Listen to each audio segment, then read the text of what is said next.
Most people think they already understand what capitalism rests on: open markets, limited government, and the belief that if everyone chases their own benefit, society somehow balances itself out. And when you ask where this idea originated, you almost always hear the same name: Adam Smith, the powdered wig philosopher, the so-called father of economics, the patron saint of hands-off markets. But here's the catch: Adam Smith did not believe in the version of capitalism that constantly invokes his name today. In fact, the people who celebrate him most loudly often embody exactly what he warned against. Welcome to Finance Rewind, where money, power, and history intersect, and where reality is rarely as simple as the slogans suggest. Before we even mention the invisible hand, we need to rewind, because most people have never actually been exposed to what Smith truly believed, and that's not their fault. Over the last 100 years, an economic legend has been constructed around his name.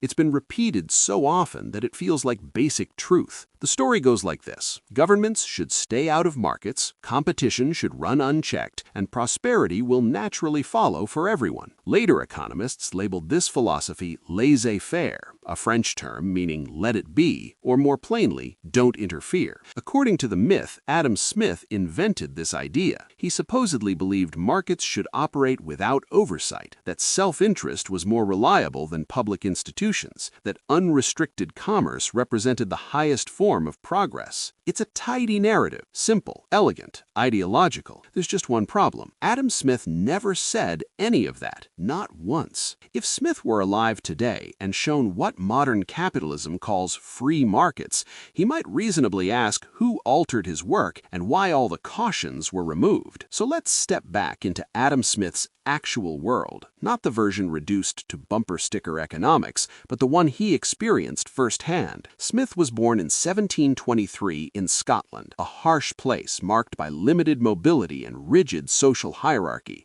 where who you were born as mattered far more than what you could do. Britain at the time was anything but a free market paradise. It was a mercantilist empire. Trade was dominated by royal monopolies. Prices were dictated by guilds. Entire industries were controlled by cartels. International commerce was ruled by enormous entities like the East India Company, an organization with its own army that operated less like a business and more like a state. This was the system Smith analyzed, one where economic influence and political authority were inseparable, where markets weren't free but shaped and often rigged by powerful private interests. If anything, Smith devoted much of his life to warning that when merchants gain too much control, they reshape the rules to serve themselves.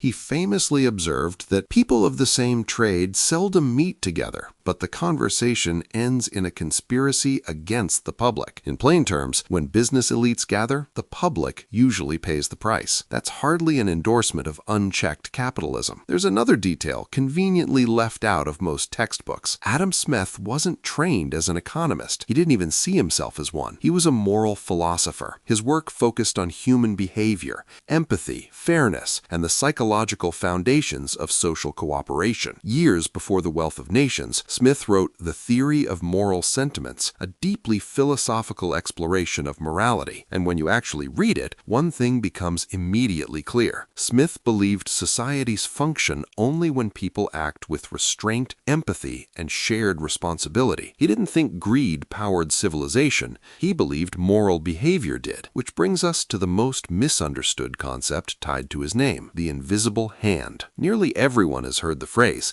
even if they don't know its origin. It's often described as the market's mystical ability to guide society toward better outcomes if left alone. But here's what modern capitalism rarely mentions. Smith used the term only 3 times across all his writings, just 3, and not a single one of those references describes a universal market law. None argue that corporations should operate without limits. None suggest deregulation automatically leads to prosperity. So, if the invisible hand wasn't the foundation of Smith's philosophy, what was. His real belief was that economies only work when power is spread out and rules are enforced. Smith supported government involvement in education, banking, infrastructure, public works, natural monopolies, and safeguards against corporate domination. He believed in regulation, smart regulation, and he repeatedly warned about corporations becoming too powerful, too political, and too entrenched. Smith lived in an era dominated by the East India Company,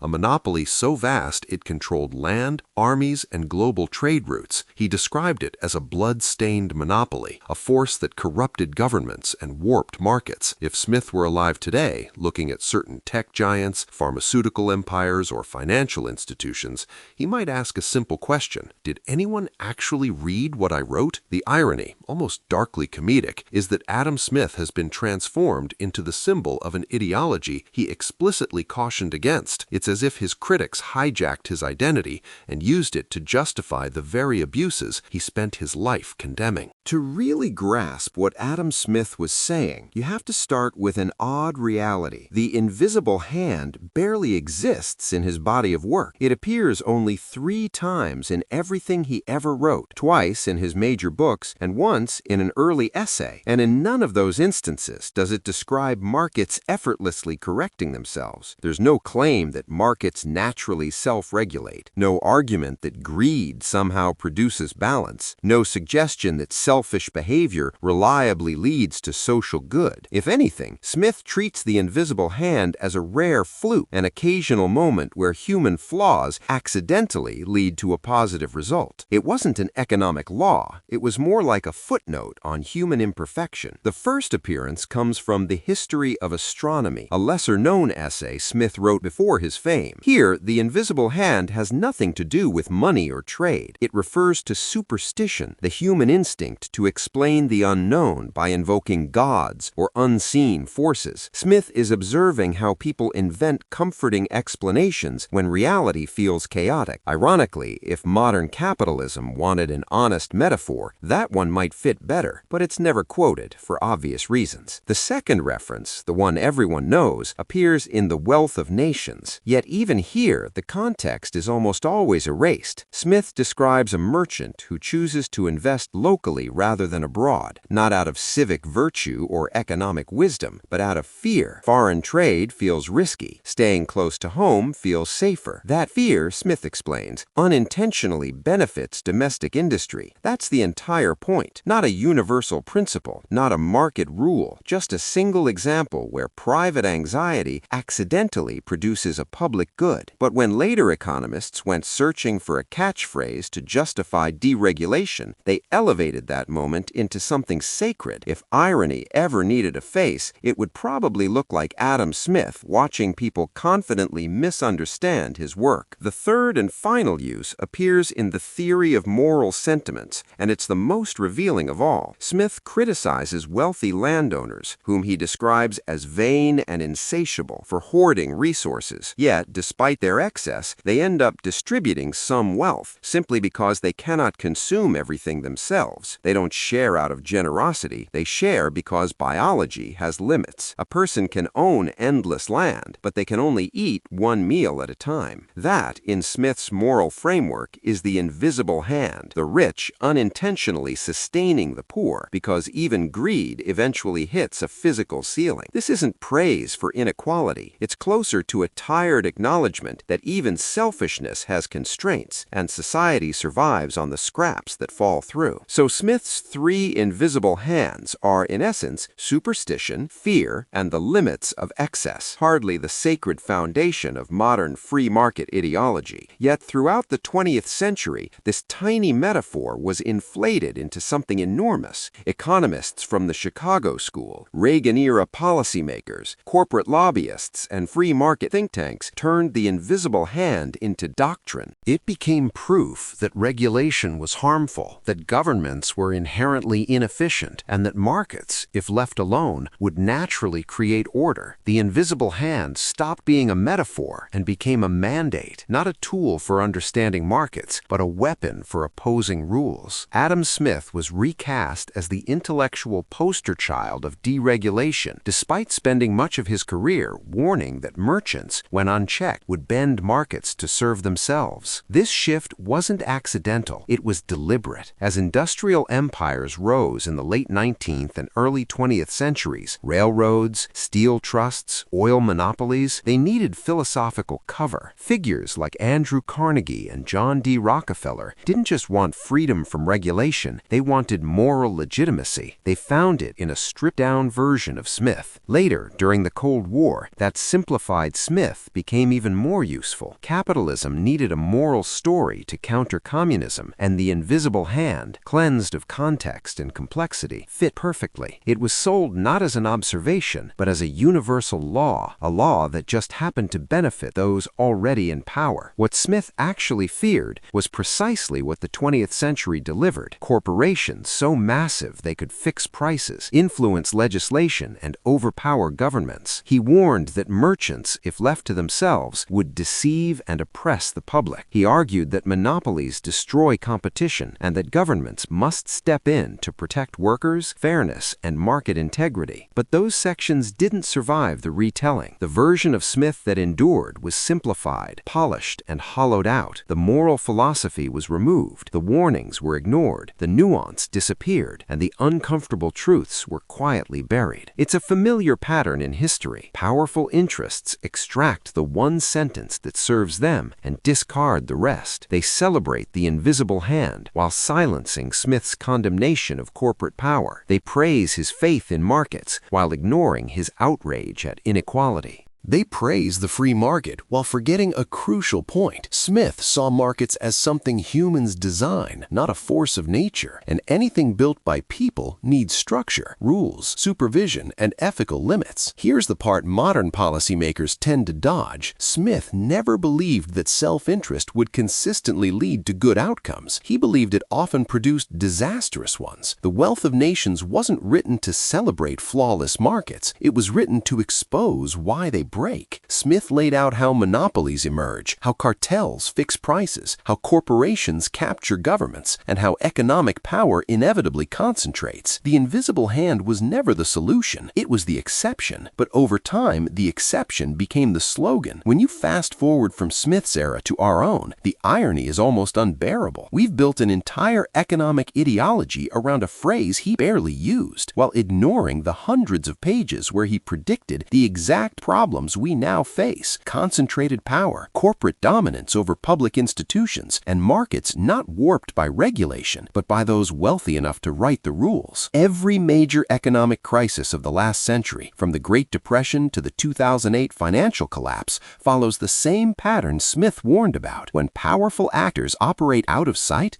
markets stop functioning as markets. They turn into theater, and everyone else just pays admission. Look around today. Technology giants that control information flows, retail behemoths that suffocate competitors, financial institutions so large their failures require taxpayer rescue. These aren't examples of free markets, they're coordinated systems with a polished image, and the comfort policymakers find in invoking the invisible hand, as if it were some built-in safety mechanism, feels less like serious economics and more like faith. It echoes the very superstition Smith criticized in his earliest use of the metaphor: the human tendency to believe unseen forces will fix problems we refuse to confront ourselves. The reality is far less reassuring, but far more honest. Markets do not automatically correct abuse. Power does not restrain itself, and greed, when left unchecked, eventually devours everything, including the system that rewards it. Modern capitalism has evolved into the exact entity Smith feared most, a system where a small minority can tilt the game so thoroughly that the outcomes feel inevitable rather than engineered. But understanding Smith correctly doesn't make the world more hopeless, it makes it sharper. Smith never believed the economy was beyond repair. He believed it was human, imperfect, adjustable, and shaped by collective choices. What he ultimately argued for was balance, markets strong enough to create, governments strong enough to limit, and societies wise enough to insist on fairness. Adam Smith never promised the invisible hand would rescue us. He warned that responsibility rests with us. History may not repeat itself, but if you don't understand it, it will hit just as hard. If this shifted how you see the world, subscribe. History already holds the answers. I'll help you find them.